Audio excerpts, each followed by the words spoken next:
బంగ్లాదేశ్ లో మేధావులు మైనారిటీలు లౌకికవాదులు హత్యలు దాడులు జరుగుతుండడం కలకలం రేపుతోంది. దేశవ్యాప్తంగా దాడులకు పాల్పడుతున్న 1800 మందిని పోలీసులు అరెస్ట్ చేశారు. వారం రోజుల పాటు యాంటీ టెర్రరిస్ట్ యాక్టివిటీస్ చేపట్టాలని నిర్ణయించారు.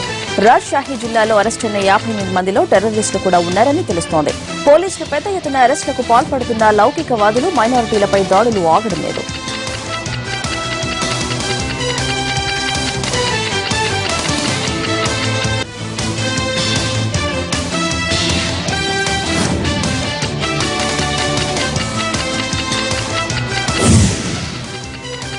విద్యారంగంలో సంస్కరణలకు నిరసనగా ఉపాధ్యాయులు చేస్తున్న ఆందోళనలతో మెక్సికోలో ఉద్రిక్త పరిస్థితులు తలెత్తాయి. స్కూలు టీచర్లకు అర్హత పరీక్ష నిర్వహించాలన్న అక్కడి ప్రభుత్వ నిర్ణయాన్ని వ్యతిరేకిస్తూ 2 ఏళ్లు టీచర్లు నిరసనలు నిర్వహిస్తున్నారు.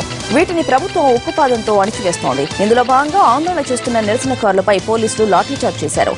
ఇన్ని రోజులుగా ఆందోళనలు జరుగుతున్నా ప్రభుత్వం మాత్రం వెనక్కి తగ్గడం లేదు. సంస్కరణలు చేపట్టి తీరుతామని, ఆందోళనలకు భయపడి దేశ భవిష్యత్తును తాకట్టు పెట్టలేమని ప్రభుత్వ ప్రతినిధులు ప్రకటించారు.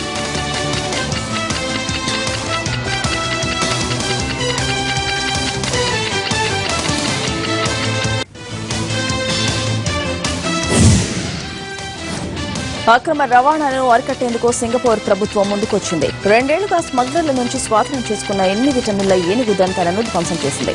ఇటీవల కాలంలో ఏనుగు దంతాల అక్రమ రవాణా ఎక్కువైంది. దీన్ని అరికట్టేందుకు అధికారులు తనిఖీలు చేపట్టారు. అలా 2014 జనవరి నుంచి 2015 డిసెంబర్ వరకు 7.9 టన్నుల బరువైన 2700 దంతాలను స్వాధీనం చేసుకున్నారు.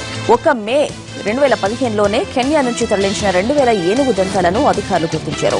వీటన్నింటినీ బహిరంగంగా ధ్వంసం చేశారు. వీటి విలువ $9.6 మిలియన్ ఉంటుందని అధికారులు తెలిపారు. సింగపూర్లో ఏనుగు దంతాలను ధ్వంసం చేయడం ఇదే తొలిసారి. గతంలో కూడా అక్రమంగా రవాణా చేసిన దంతాలను స్వాధీనం చేసుకున్నప్పటికీ వాటిని మ్యూజియాలకు విరాళంగా ఇవ్వడం, విద్యా వ్యవస్థకు ఉపయోగించడం వంటివి చేశారు. అయితే ఇలా బహిరంగంగా ధ్వంసం చేయడం ద్వారా స్మగ్లర్లను హెచ్చరించినప్పుడల్లా మంత్రి డెస్మండ్ లీ తెలిపారు.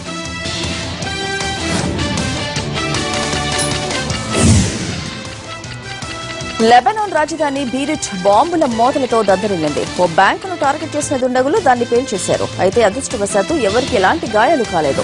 బ్యాంక్ ఒక సెలవు కావడంతో సెక్యూరిటీ గార్డ్ ఒక్కడే డ్యూటీలో ఉన్నాడు. అతను మాత్రమే స్వల్పంగా గాయపడ్డాడు. అయితే 3-4 కేజీల పేలుడు పదార్థాలు ఉపయోగించడం ఆందోళన కలిగిస్తోంది. బాంబును ఎవరు పెట్టారు, ఎక్కడ పెట్టారు, బ్యాంకును ఎందుకు టార్గెట్ చేశారు, ఇలాంటి ప్రశ్నలకు సమాధానాలు వెతుకుతున్నారు పోలీసులు. నగరం మొత్తం భయాందోళనకు గురవుతోంది.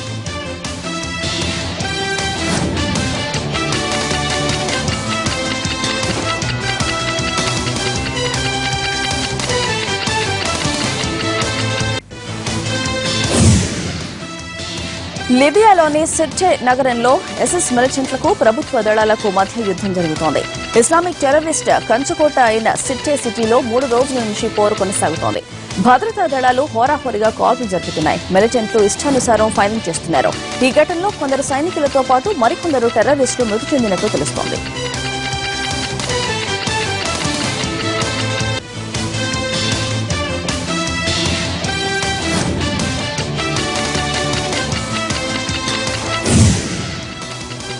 యునైటెడ్ నేషన్స్ ఆఫ్ ఎమిరేట్స్ లోని ఫుజైదా పట్టణంలో బుల్ ఫైట్ టోర్నమెంట్ ఆసక్తికరంగా సాగుతోంది. వారంలో ఇలాంటి టోర్నమెంట్లు జరుగుతాయి. మన దగ్గర బుల్ ఫైట్ జరిగితే రక్తం చిందాల్సిందే. ఎద్దులకు మనుషులకు కూడా గాయాలవుతాయి. కానీ ఇక్కడ అలాంటి పరిస్థితి కనిపించదు. ఎవరికి ఎలాంటి గాయాలు కావు. ఎలాంటి బెట్టింగ్లకు పాల్పడరు. బుద్ధిగా ఎద్దులు కొట్టుకుంటుంటే చూస్తారు, ఆనందిస్తారు. ఎద్దులకు ఏదైనా జరిగే అవకాశం ఉంటే మ్యాచ్ ను క్యాన్సిల్ చేస్తారు. ఈ పోటీలో 80 ఎద్దులు పాల్గొంటున్నాయి. పట్టణంలో ప్రజలు ఎన్నుకున్న కమిటీని గెలిచిన ఎద్దును ప్రకటించే అధికారం ఉంటుంది. కానీ ఎలాంటి క్యాష్ ప్రైజులు ఉండవు. పోర్చుగీస్ కాలంలో ప్రారంభించిన ఎద్దుల కాంపిటీషన్ ను ఇంకా కొనసాగిస్తున్నారు.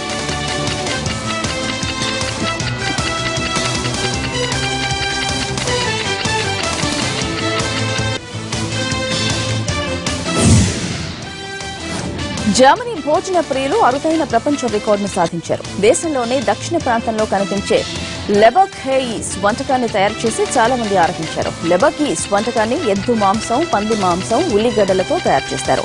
జర్మనీతో పాటు స్విట్జర్లాండ్ లో దీన్ని ఇష్టంగా తింటారు. ఉల్మ్ ప్రాంతంలో ఉన్న చర్చి ప్రపంచంలోనే ఎత్తైనది. దాదాపు చర్చ్ ఎత్తు ఉన్న వంటకాన్ని తయారు చేసి నిర్వాహకులు ఈ రికార్డు సాధించారు. అక్కడికి వచ్చిన భోజన ప్రియులు దీన్ని ఆపగా లాగించేశారు. ఎవరికీ ఇష్టమైనంతగా వాళ్లు తినేశారు.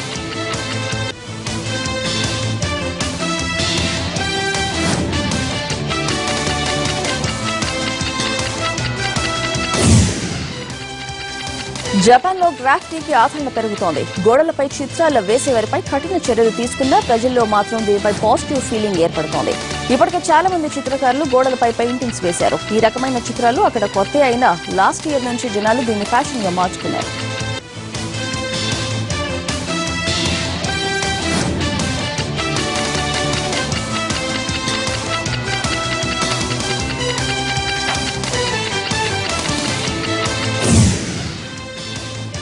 దక్షిణాఫ్రికా పారా Olympic athlete blade runner Oscar Pistorius కేసును పెట్రోలియానోని కోర్టు విచారించింది. ప్రియురాల్ని హత్య చేసి సంచలనం సృష్టించిన ఇతను రెండోసారి జైలుకు వెళ్తాడని అంతా అనుకున్నారు. కానీ పిస్టోరియస్ డిప్రెషన్ లో ఉన్నాడు. అతను మానసికంగా చిక్కిపోయాడు. వైద్యం అవసరమని సైకాలజిస్టు తేల్చడంతో ఆసుపత్రికి పంపించాలని కోర్టు ఆదేశించింది. దీంతో అతని మానసిక వైద్యశాలకు తరలించారు.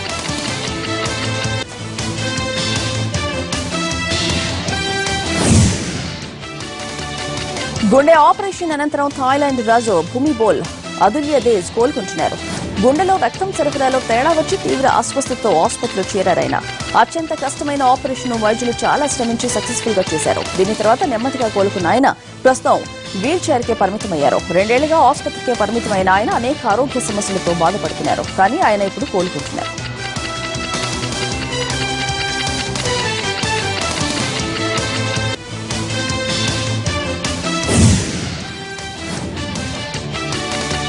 నాటక కళాకారులకు ఆస్కార్తో సమానమైన టోనీ అవార్డ్స్ 70 వార్షికోత్సవం అమెరికాలో ఘనంగా జరిగింది. అందరూ ఊహించినట్టుగానే హిప్ హాప్ మ్యూజికల్ డ్రామా హిమెల్టన్ కు చాలా అవార్డులు దక్కాయి. మరికొందరు నటీనటులకు, గాయకులకు, సాంకేతిక నిపుణులకు అవార్డులను ప్రదానం చేశారు. ఇదే వేదికపై ఓర్లాండో ఘటనలో మృతులకు ఘనంగా నివాళులర్పించారు. ఈ సందర్భంగా నిర్వహించిన సాంస్కృతిక కార్యక్రమాలు వర్ణించాయి. తెలుగు రాష్ట్రాల్లోని ఆలయాలు భక్తులతో కిటకిటలాడుతున్నాయి. శ్రీశైలం మల్లన్న క్షేత్రంలో రద్దీ విపరీతంగా ఉంది. తిరుమల శ్రీవారిని దర్శించుకునేందుకు భక్తులు పోటెత్తారు. అలాగే వేములవాడలోనూ రద్దీ విపరీతంగా ఉంది. యాదాద్రిలో స్వామివారి దర్శనం కోసం క్యూ లైన్లో వేచి ఉన్నారు భక్తులు. దీంతో ఆయా ఆలయాల్లో స్వామివారికి జరిగే సేవలను కూడా రద్దు చేశారు అధికారులు. భక్తులకు దర్శనం కల్పించారు. జింబాబ్వేపై భారత్ విజయాల చరిత్ర మారలేదు. వన్డే సిరీస్ ను అలవోకగా కైవసం చేసుకునే టీమిండియా హరారే వేదిక జరిగిన రెండో వన్డేలో టాస్ ఓడి తొలుత బ్యాటింగ్ చేసిన జింబాబ్వేను 126 పరుగులకే కుప్పకూల్చి భారత బౌలర్లు మరోసారి సత్తా చాటారు. అనంతరం లక్ష్య ఛేదనలో ఓపెనర్ కేఎల్ రాహుల్, కరుణ్ నాయర్లు భారత్ కు మెరుపు ఆరంభాన్నిచ్చారు. రాహుల్ అవుట్ అనంతరం వచ్చిన అంబటి రాయుడు అలవోకగా జింబాబ్వే బౌలర్లను ఎదుర్కొని వరుస బౌండరీలు బాధేయడంతో భారత్ 26.5 ఓవర్లోనే లక్ష్యాన్ని ఛేదించింది. సిరీస్ లో నామమాత్రపు 3వ వన్డే రేపు జరగనుంది.